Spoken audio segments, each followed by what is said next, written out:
তুমি জীবনে বড় হতে চাও বলে একটা মোটিভেশন ভিডিও দেখো, জীবনে কিছু চাও কিছু পেতে চাও, আর সেই কিছু পাওয়াটা যারা সফল মানুষ তারা কি নতুন কোনো পৃথিবীতে জন্মগ্রহণ করে, নাকি এই পৃথিবীর বুকেরই কোনো একটা মানুষ, তারা এই পৃথিবীতে আমাদের মতোই কোনো একটা মানুষ, তারপরেও তারা সফল হয়। একদল মানুষ প্রচুর পরিশ্রম করেও সফল হতে পারে না, অসফল হয়ে থাকে দিন মজুরেরা, কোটিপতি হতে পারে না, ধনী হতে পারে না, সাকসেস হতে পারে না, ভালো চাকরি পেতে পারে না। কেন? অযথা পরিশ্রম করলেই জীবনে বড় হওয়া যায় না। পেট চালানোর জন্য যেটুকু পরিশ্রম করার প্রয়োজন সেই পরিশ্রম করলে জীবনে বড় হওয়া যায় না। বড় হতে গেলে যে কৌশলের প্রয়োজন, যে জ্ঞানের প্রয়োজন, তার সঙ্গে সঙ্গে প্রয়োজন হচ্ছে একটা নির্দিষ্ট লক্ষ্য থাকা। আমি অনেককে জানি। আজকে একটা ইউটিউবের নতুন চ্যানেল খুললো, চলছে না, ভিউ আসছে না, সেকেন্ড আর একটা চ্যানেল খুললো, হচ্ছে না, থার্ড একটা চ্যানেল খুললো। পেশেন্স, ধৈর্য, নিজের লক্ষ্য স্থির রেখে ধৈর্য রেখে তোমাকে এগিয়ে যেতে হবে। এই কোটি কোটি মানুষের ভিড়ে সবাই তোমার সমমস্তিষ্কে নয়, কেউ সমালোচনা করবে, আবার কেউ দেবে প্রশংসা করবে, কারণ তোমার সমমস্তিষ্কের মানুষ তুমি পাবে। উদ্দেশ্য তোমার কি? উদ্দেশ্য নিজেকে মেলে ধরা, আর সেই লক্ষ্যটার দিকে যদি তুমি এগিয়ে যেতে পারো, পৃথিবীর কোনো শক্তি নেই তোমাকে বাধা দিতে পারে। তুমি চাকরি চাও, চাকরি পাবে। তুমি ভালো পড়াশোনা করতে পারলে পরে ভালো রেজাল্ট করতে পারবে। তুমি যদি চাও যে ভালো বিজনেস বানাবো, তার জন্য তোমাকে খাটতে হবে, পরিশ্রম করতে হবে। পরিশ্রম ছাড়া জীবনে কিছু পাওয়া যায় না। সঠিক ওইতে পরিশ্রম, এটা ভাবতে হবে যে আমার লক্ষ্য পশ্চিম দিকে, আমি যাচ্ছি পূর্ব দিকে, তাহলে কিন্তু তুমি জীবনে সফল হতে পারবে না। অযথা পরিশ্রম করা হবে। আমি বলেছি আগে কয়েকটি ভিডিওতে যে একটা মোটা নিম গাছকে ওঠানোর চেষ্টা আমরা করি, দিন শেষে ক্লান্ত হয়ে পড়ি, নিম গাছের কিছু হয় না, একটা পাতাও চলে পড়ে না। তাহলে তুই কি পরিশ্রম করছো সেটা ভাবতে হবে।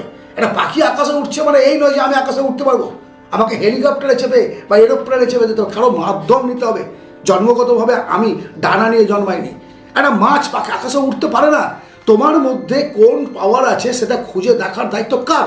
অন্যরা পারবে না, সেটা তোমার কোনটা প্যাশন, তুমি কোনটা ভালোবাসো, তুমি কি চাও সেটা একমাত্র তুমি জানো। কারো ক্ষমতা নেই তোমাকে তোমার সামনে এসে সেই কথাগুলো বলে দিয়ে যাবে। হ্যাঁ, বলবে। আমি যদি তোমাকে বলি যে তুই একটা ব্যবসা করো, এই ব্যবসা করো, তোমার মস্তিষ্কে চাকরি খুঁজছে যে আমি একটা ভালো অফিসার হবো।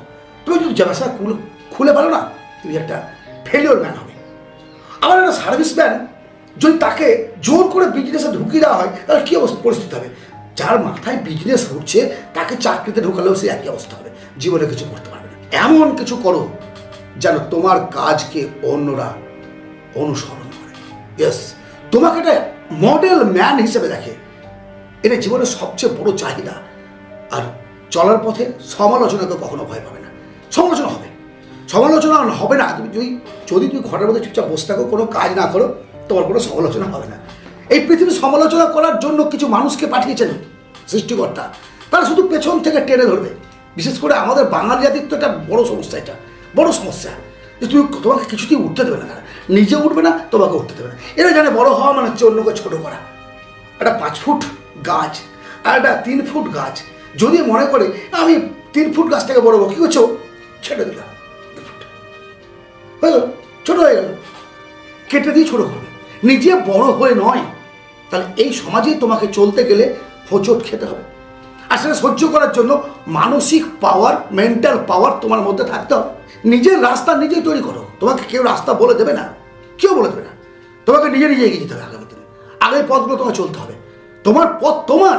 তুমি কি করে ভাবো যে আমার পথে চললে তুমি সফল হবে? এটা আমার পথ, আমার সফলতার পথ, আমার কাজ, আমার যে সমস্ত ভালোবাসার বিষয়গুলো আমি করেছি সেটা যদি তুমি করতে যাও তাহলে হবে। হ্যাঁ, মেবি হবে।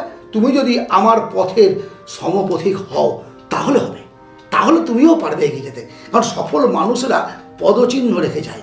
তুমি সেই পথে চলে সেই পথ এগিয়ে গেলে ঠিক তার মতোই তুমি তোমার লক্ষ্যে পৌঁছতে পারবে। ভুল হবে সেটা ঠিক করে নাও। ভুল হবে, কাজ করতে গেলে ভুল হবে, এটা স্বাভাবিক। আর সেটা ঠিক করে আগামী দিনের পথ চলা তোমাকে মসৃণ করতে হবে। ভুলের ভয়ে কাজ না করলে নতুন স্কিল তৈরি হবে না, নতুন কিছু শিখতে পারবে না। একবারের প্রচেষ্টায় বাল্ব তৈরি হয়নি, এরোপ্লেন তৈরি হয়নি। কল্পনা করো, পৃথিবীর যা কিছু সৃষ্টি একবারের প্রচেষ্টাতে হয়েছে না, কতবার প্রচেষ্টা করেছে, কতবার, তারপর সফলতা এসেছে। তার কিন্তু হাল ছেড়ে দেয়নি। নিজের জীবনটাকে সেই জায়গায় তৈরি করতে গিয়ে তুমি 2-4টে মানুষের অপদার্থ কথাবার্তা শুনে নিজেকে পিছিয়ে নেবে।